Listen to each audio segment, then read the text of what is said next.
की चौपाइयाँ, दोहे और उनका परिचय। हमारे तुलसीदास जी की जन्म कथा ही बड़ी अद्भुत है, जो कि इनके जन्म के उपरांत ही उन्हें महापुरुष होने का संकेत है। यूँ तो हमारे भारतवर्ष में समय समय पर धर्म विज्ञान एवं साहित्य के क्षेत्र में महान से महान विद्वानों और साहित्यकारों का जन्म हुआ है, परंतु हमारे तुलसीदास जी उन्हीं साहित्यकारों में से एक है जो कि अलौकिक प्रकाश की छटा को बिखेरते हुए समस्त संसार को शुभ्र प्रकाश और स्वच्छ दृष्टि प्रदान करते हुए राम का नाम लेकर इस धराधाम पर अवतरित हुए।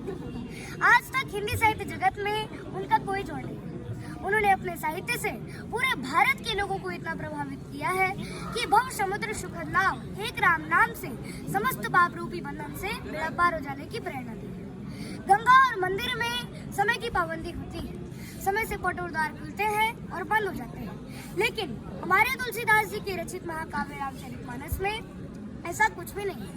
24 आवर्स 24 घंटे जब भी मन में इच्छा हो रामचरितमानस रूपी सरोवर में डुबकी लगाओ और पाप मुक्त हो जाओ। तुलसीदास जी का जीवन हिंदी साहित्य में सूरज के समान प्रकाशमान है। इनकी किरणों ने केवल हिंदू समाज ही नहीं बल्कि संपूर्ण विश्व को प्रकाशित किया है। संत गोस्वामी तुलसीदास जी का जन्म 1589 ईस्वी को राजापुर ग्राम चित्रकूट जिले उत्तर प्रदेश में हुआ था। इनकी माता का नाम उलसी और इनके पिता का नाम आत्माराम दुबे था। बचपन में ही इनकी माता का देहांत हो गया था। जब वे जन्मे थे तो इनके मुख में दांत भी था और जन्म के उपरांत ही इन्होंने राम का नाम लिया था। इसलिए बचपन में लोग इन्हें रामबोला कहकर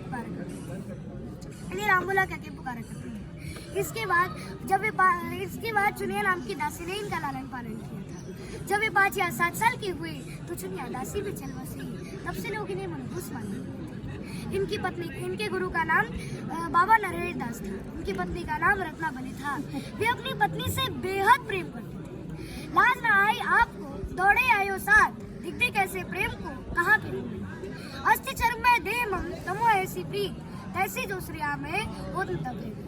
अर्थात ऐसी मान्यता है कि तुलसीदास जी ने अपनी पत्नी से मिलने के लिए अंधेरी तूफानी रात यमुना के नदी तैरकर ससुराल जा पहुंचे। उस अंधेरी रात में तुलसीदास जी को देखकर रत्नावली भय और लज्जा से चकित हो गई और क्रोध के वशीभूत होकर तुलसीदास जी को वापस लौट जाने को कहा और कहा कि इस हाड़ मास के पुतले से प्रेम करने के बजाय अगर आप प्रभु श्री राम जी के चरणों में अनुराग करते तो तुम्हारी 7 पीढ़ियों का उद्धार। इस फटकार को सुनकर गोस्वामी तुलसीदास जी ने अपना संपूर्ण जीवन प्रभु श्री राम जी के चरणों में यापन कर दिया, समर्पण कर दिया। चित्रकूट के घाट पर वही संतन के भी तुलसीदास चंदन से तिलक दे रामचंद्र की जय।